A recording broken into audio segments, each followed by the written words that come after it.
Hey guys, it's me, Speakeasy Central. Today, I'm back at it with another video, but before we get started, I have a quick announcement to make, which is that I'm now sponsored by the Cubicle. What that means is that you can use discount code NEWB, N-E-Y-B, at checkout for 5% off your orders, as well as support this channel. Well, without further ado though, let's get into the video. In today's video, we're going to be taking this Rubik's brand and putting professional lubricant to see how well we can get it to turn. So one thing to note before we get started, I can't really take this cube apart for some reason because it's really tight. So we're going to slightly just pull the pieces apart and apply lube as necessary. So as for the lubricants, I have a various different assortment of lubricants from the Cubicle. But what I'll be starting off with is just weight 5 from the Cubicle. After I put that in, then I will determine what other lubes I have that best fit to make this cube turn better. So let's get into it. So I did an average of 5 with the stock Rubik's brand. Keep in mind, no lube, nothing done to the cube to make it turn better. Just to get some results. I know 5 sols isn't very conclusive, but I didn't want to do any more than that. And I thought it was pretty good analysis as I got some pretty inconsistent times. I got a high 12 average. And what ended up happening was that it was really inconsistent with some surprisingly pretty good sols and some trash. So now we're going to put on the dispensing tip so we can apply our weight 5 on this cube. What I'm going to do is slightly prop it open a little bit like this. And we're going to be applying just a tad bit of lubricant for now. Because weight 5 is quite heavy. Don't want to apply too much.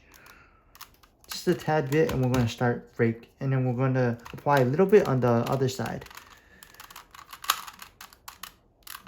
Or the other corner.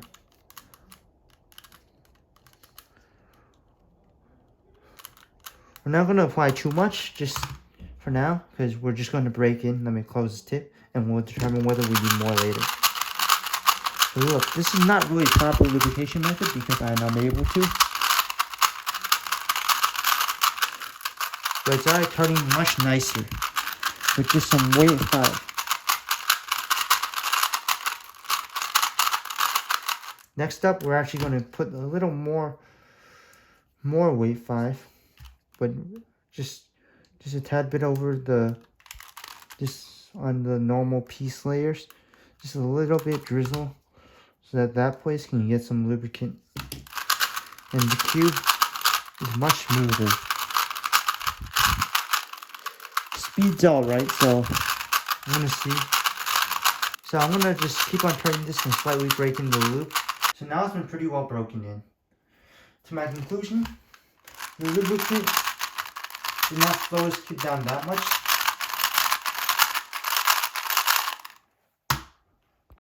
So now, what are we going to do next? Well, from turning this cube, what I noticed with the speed in this cube is very quite fast. Even with weight 5, it's very quite fast.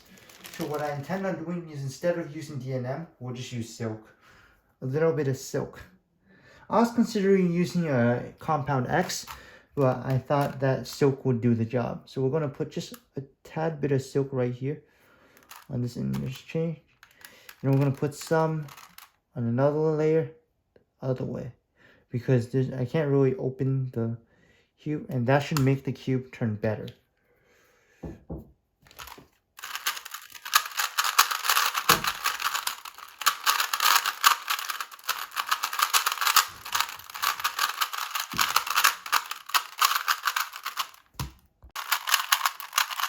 Also, don't forget to wipe your cube. Wipe cube down when you lubricate a cube. I'm going to wipe my cube down a little bit so it's not as oily. And there it feels much nicer. That feels pretty good. Speed is pretty nice. And in fact, it actually doesn't catch very much while I'm doing turns like this as compared to what used to happen. Also, the turning is much more pleasant, but it's still pretty loud.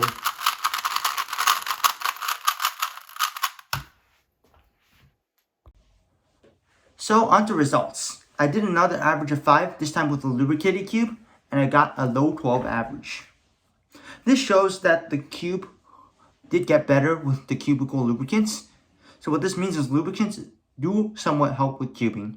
But at the end of the day, I think The biggest thing was that it's still a Rubik's brand. And the reason I say that is because I still didn't get times near what I averaged. I averaged 11.5 and I was getting low 12 averages, which is still somewhat slow for me. So what this means is that I highly recommend getting a cube that is not a Rubik's brand. Get a speed cube if you're getting into cubing, or have a Rubik's brand right now.